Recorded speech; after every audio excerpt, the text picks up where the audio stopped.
Ukraine युद्ध के साथ साथ रूस और अमेरिका में अब न्यूक्लियर रेस शुरू हो चुकी है। परमाणु हथियारों की बढ़त पर लगाम लगाने वाला समझौता सस्पेंड हो चुका है। रूस ने खुद को परमाणु समझौते से अलग कर लिया है। अब अमेरिका ने भी फैसला यह कर लिया है कि वो अपने परमाणु हथियारों से जुड़ी जानकारी रूस को नहीं देगा। अब खबरें यहां तक सामने आ रही है कि रूस जो है परमाणु परीक्षण करने को तैयार है, वहीं अमेरिका भी अब रूस के परमाणु वर्चस्व का जवाब उसी के भाषा में देने के लिए तैयारी कर रहा है।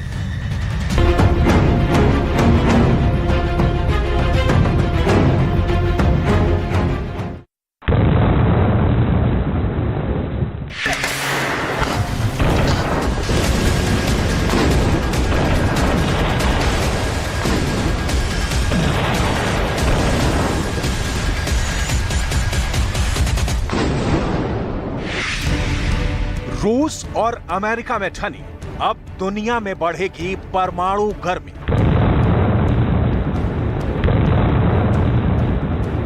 धरती के अंदर फटेंगे बम, परमाणु बमों का होगा शक्ति परीक्षण।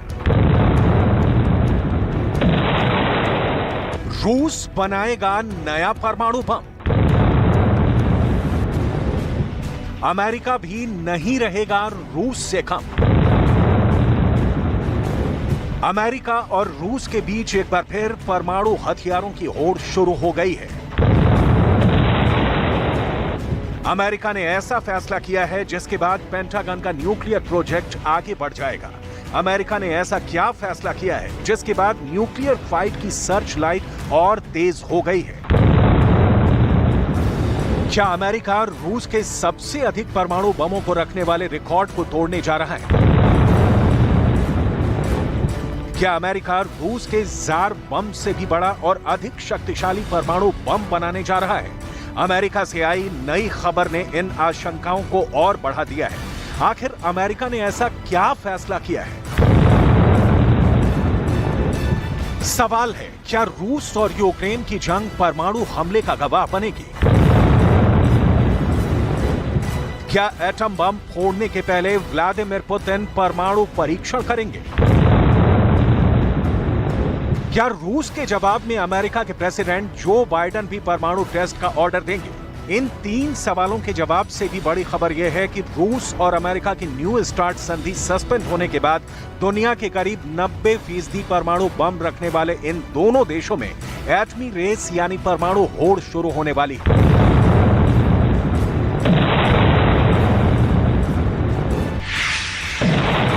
एक रिपोर्ट के मुताबिक न्यू स्टार्ट संधि की गैर मौजूदगी में रूस और अमेरिका अपने परमाणु हथियारों को दोगुना कर सकते हैं। परमाणु बमों की लिमिट तय करने वाले करार को स्थगित कर व्लादिमीर पुतिन ने अपने इरादे पहले ही जता दिए हैं। Хочу сердечно поздравить с праздником военнослужащих, добровольцев, мобилизованных граждан, специалистов разных профессий, которые участвуют в специальной военной операции. Сейчас наши бойцы героически сражаются с неонацизмом, пустившим корни на Украине. अमेरिका के साथ परमाणु समझौते को पुतिन ने ताक पर रख दिया है। उसकी शर्तों को पहले से ही दरकिनार कर दिया है। लेकिन अब अमेरिका ने भी फैसला किया है कि वो अपने किसी भी परमाणु हथियारों से जुड़ी जानकारी को रूस के साथ साझा नहीं करेगा। अमेरिका का कहना है कि वो रूस के साथ कुछ न्यू स्टार्ट डेटा साझा करना बंद करेगा। अब अमेरिका रूस को अपने मिसाइल और लॉन्चरों की लोकेशन की जानकारी नहीं देगा। परमाणु ठिकानों की जगह हुए बदलाव को नहीं बताएगा। पनडुब्बी से लॉन्च होने वाली बैलिस्टिक मिसाइलों की लॉन्चिंग नहीं बताएगा। बड़ा सवाल है, इस फैसले के पीछे अमेरिका की क्या मंशा है? क्या अमेरिका अपने परमाणु ठिकानों की लोकेशन बदलने जा रहा है? क्या अमेरिका अपने परमाणु हथियारों की तैनाती में परिवर्तन करने जा रहा है? कुछ दिनों पहले ही अमेरिका ने न्यू स्टार्ट समझौते के तहत अपने परमाणु हथियारों की जानकारी सार्वजनिक की थी। अमेरिका के स्टेट डिपार्टमेंट ने बताया कि अमेरिका के पास फिलहाल 1419 हमले के लिए तैयार परमाणु हथियार हैं। 662 इंटरकॉन्टिनेंटल सबमरीन बैलिस्टिक मिसाइल और हैवी बॉम्बर हैं। वहीं रूस ने 2023 में अपने परमाणु हथियारों की संख्या नहीं बताई है। न्यू स्टार्ट समझौते के तहत दोनों देशों ने तय किया था कि वो अपने पास 1550 से ज्यादा परमाणु हथियार और 700 से ज्यादा स्ट्रेटेजिक लॉन्चर नहीं रखेंगे। लेकिन लगता है अब बात बहुत आगे बढ़ गई है। ये डरावना वीडियो रूस के परमाणु परीक्षण का है। खबर है कि कुछ इसी तरह से परमाणु हथियारों की दुनिया में रूस के राष्ट्रपति व्लादिमीर पुतिन नया धमाका कर सकते हैं।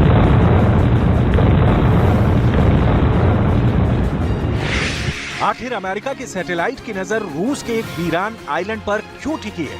अमेरिका का सैटेलाइट उस टापू के चप्पे चप्पे की तस्वीरें क्यों ले रहा है? उस आइलैंड के एक खास इलाके पर ही अमेरिका की पैनी नजर क्यों है? जवाब है रूस की परमाणु परीक्षण की तैयारी। दावे के मुताबिक रूस के नोवाया ज़ेम्ल्या परमाणु परीक्षण स्थल पर हलचल बढ़ गई है, क्योंकि किसी भी वक्त परमाणु परीक्षण को अंजाम दिया जा सकता है। बीते महीने 21 फरवरी को रूस के राष्ट्रपति व्लादिमीर पुतिन ने अमेरिका से न्यू स्टार्ट संधि को स्थगित करने का ऐलान किया। पुतिन ने अमेरिका के साथ परमाणु हथियारों की लिमिट तय करने वाले इस समझौते को सस्पेंड करने की वजह भी बताई। उन्होंने दो टूक कहा कि वो अमेरिका की अगुवाई में नाटो समेत 54 देशों की मंशा पूरी नहीं होने देंगे, जो यूक्रेन की जंग में रूस की हार के लिए हथियारों की सप्लाई पर पानी की तरह पैसे बहा रहे हैं। На год. Мы знаем, что истекают гарантийные сроки годности к боевому применению отдельных видов ядерных боеприпасов в Соединенных Штатах. И в этой связи некоторые деятели в Вашингтоне, нам это доподлинно известно, задумываются уже о возможности натуральных испытаний своего ядерного оружия. В том числе с учетом того, что в США идет разработка. इस ऐलान का अंजाम क्या होने वाला है वो आपको बस 30 सेकंड बाद बताएंगे। अभी आप पुतिन के इस एक्शन पर अमेरिका के राष्ट्रपति जो बाइडेन का रिएक्शन देखिए।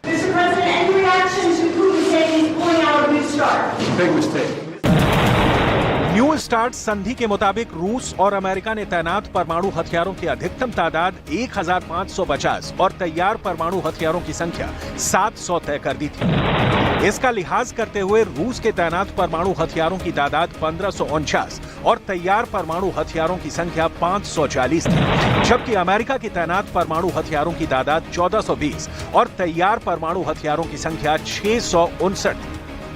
परमाणु बम बनाने की शुरुआत सबसे पहले अमेरिका ने सेकेंड वर्ल्ड वॉर के दौरान किया था।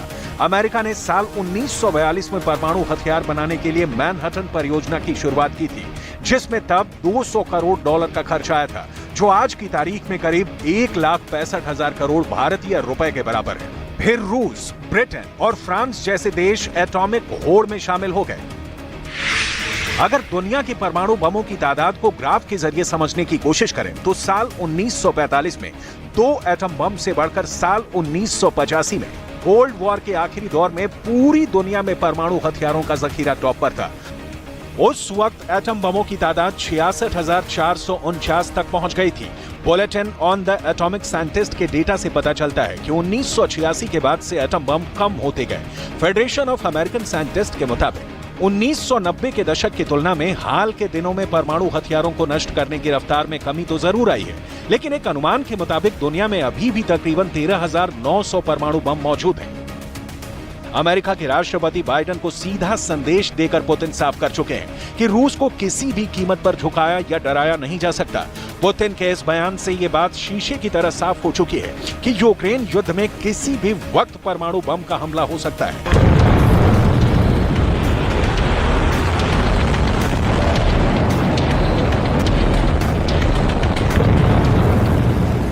В том, что победить Россию на поле боя невозможно.